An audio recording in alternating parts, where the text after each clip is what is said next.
What's going on, guys? Bust6 here, back sharing a video, and today I have yet another album review for you guys. This time I'm going over the latest offering from Metal Church, Congregation of Annihilation. This album comes out on the 26th of May of 2023. This is their 13th album overall.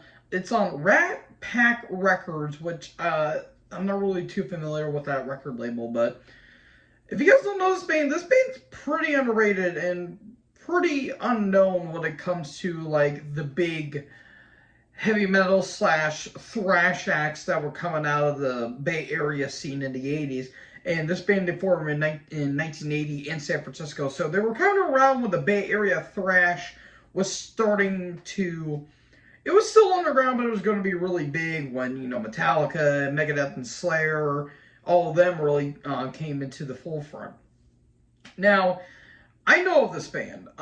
Their first album, their self-titled album back in, I think, 86, was really damn good. I really like it. It felt like Motorhead worship speed metal. Mike Howe, rest in peace, late great Mike Howe.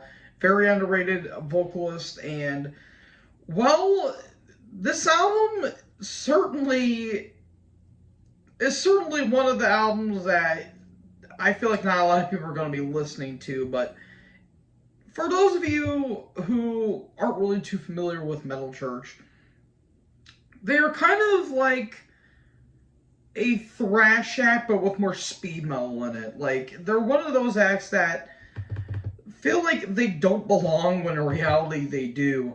And I really dig this band. I really dig this band. Like, they have a little bit of power metal in their sound, a little more progressive elements, and I really dig it. And I apologize, their debut album was in 1984. The Dark was in 1986, but without me, flapping my schlong suck hole or whatever you want to call it, let's get into the album properly.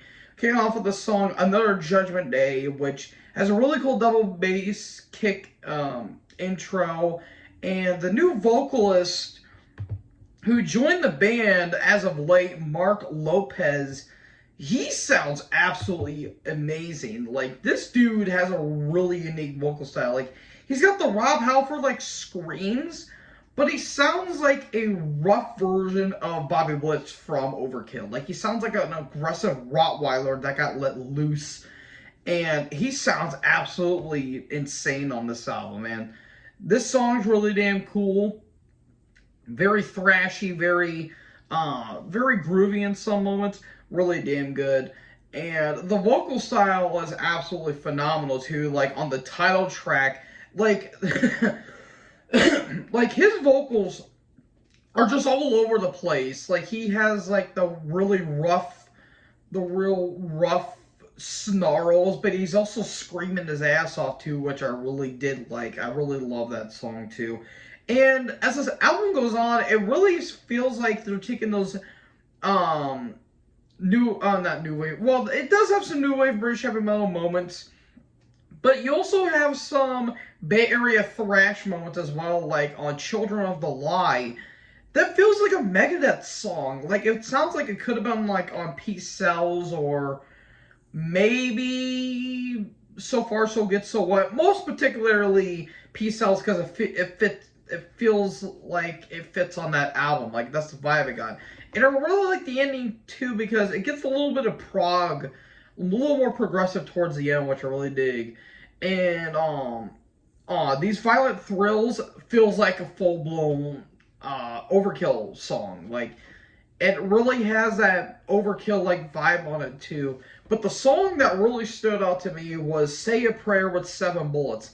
That's a full-on Metallica song. Like, if that song was on Kill 'Em All, that would have been arguably one of the best songs Metallica's ever wrote. And it's a little groove-oriented too, but it feels like full-blown Kill 'Em All era Metallica, which I really did like. There's some mostly unique moments on this album too, like "Me the Nothing's" very somber, very mid-tempo. That's basically progressive in some ways. And also All That We Destroy. Like, Mark feels like he's full on Dave Mustaine, and it's kind of endearing in some ways, because you guys know how I feel about Dave Mustaine's vocals, but it actually kind of works here for some weird reason, which I don't know why, but some other cool songs. Pick a God and Pray has a really cool march to it and a really killer solo. And the last song that I haven't mentioned yet, Making Monsters, has a very crunchy riff, and very anthemic as well. Really, really, really good song. The only complaint I really have with it, mainly the drums. Like, the production's pretty damn good. The bass is really well balanced. And the mix, sorry folks, I got the hiccups. And the guitars sound really good, the vocals are really good. I just think the drums sound a little thin.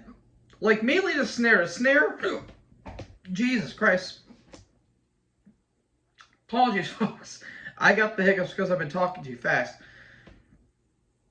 The drums sound, they kind of sound like demo drums. Like, they really should have beefed up the drums in the mix a little bit more.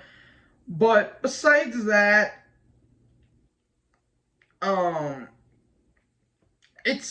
it doesn't really bother me that much. The snare, it kind of sounds like it's raining pennies on the snare, but I don't really have that much of a complaint about it. Like, I can easily look that over.